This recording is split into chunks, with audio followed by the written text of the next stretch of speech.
Episode की starting में Yong तो तैन से कहता है अगर उसे युन की याद आ रही है तो उसे युन से जाकर मिल लेना चाहिए, जिस पर तैन कहता है अब वो युन से कभी नहीं मिलने वाला और अगर योंग चाहे तो युन को परसीव कर सकता है। ये बात सुनकर योंग को गुस्सा आ जाता है।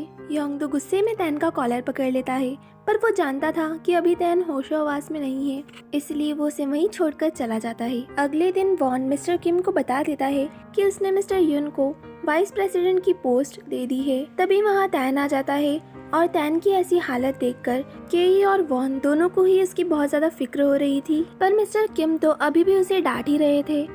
वॉन तैन के पास आता है उसके कमरे में उसे हॉस्पिटल ले जाने के लिए, जहां तैन वॉन से कहता है वो उसे अमेरिका कब भेजेगा क्योंकि यहाँ युन की यादें उसे जीने नहीं देंगी। वॉन को तैन के लिए बहुत ज्यादा बुरा फील हो रहा था।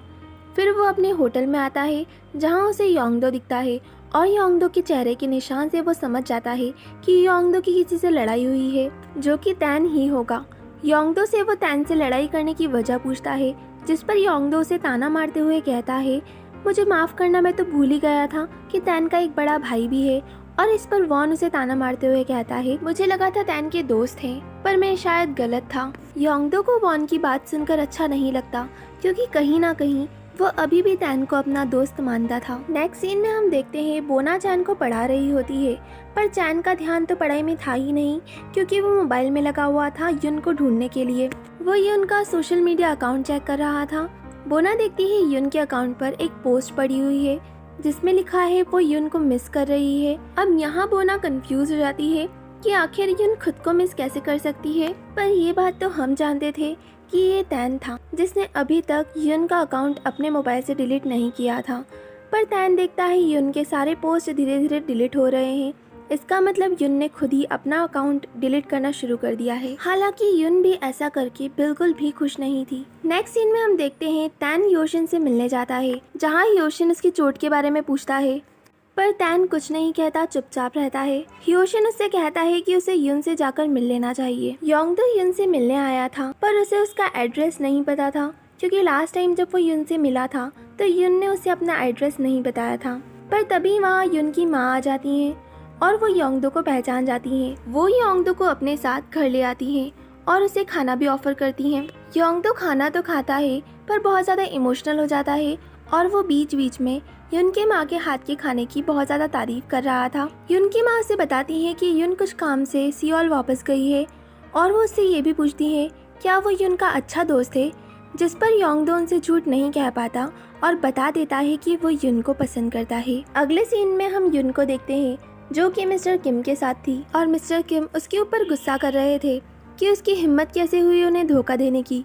उन्होंने उसके ऊपर विश्वास किया, उन्होंने उस पर भरोसा किया, उसका कर्ज उतारा, उस पर दया की और तो और उसे पैसे भी दिए। युन उन्हें कहती है उसने नहीं कहा था उसका कर्ज उतारने के लिए और वो धीरे धीरे करके उनके पैसे उन्हें लौटा देगी, पर वो तैन से प्यार करना नहीं बंद करेगी, फिर चाहे वो उसे कितना भी डरा या धमका ले। अगले सीन में हम युन को उसी शॉप के बाहर खड़ा हुआ देखते हैं जहाँ से उसने ड्रीम कैचर खरीदा था। तभी वहाँ तैन भी आ जाता है, पर दोनों एक दूसरे को इग्नोर करते हुए पास से ही निकल जाते हैं। दोनों ही एक दूसरे से दूर होकर बहुत ज्यादा दुखी थे। तभी तैन रियलाइज करता है कि वो इस तरह हार नहीं मान सकता और वो युन के पीछे जाता है उसी बस में जिससे युन वापस जा रही थी। बस में तो उन दोनों के बीच कोई भी बात नहीं होती, पर उतरते ही युन उससे पूछती है कि वो यहाँ क्या कर रहा है। तैन उससे कहता है वो युन के बिना नहीं रह पा रहा और वो हमेशा युन के साथ ही रहना चाहता है, पर युन वहाँ से चली जाती है। मिस्टर किम तैन पर बहुत ज्यादा गुस्सा हो रहे थे और वो ये गुस्सा केई पर निकाल देते हैं।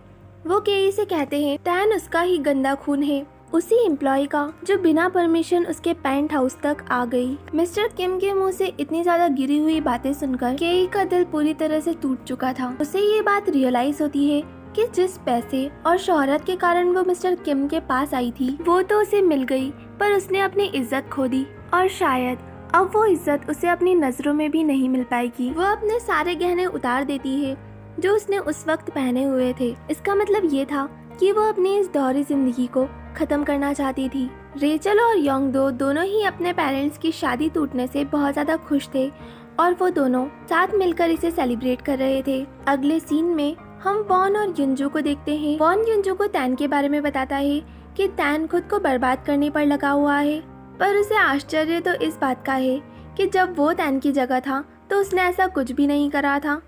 युनजो उसे कहती है कि उसका सपना सबसे बड़ा बिजनेसमैन बनने का है, वहीं तैन की तो पूरी दुनिया ही युन है। पर उसे चिंता करने की कोई ज़रूरत नहीं है क्योंकि युनजू हमेशा उसके साथ है।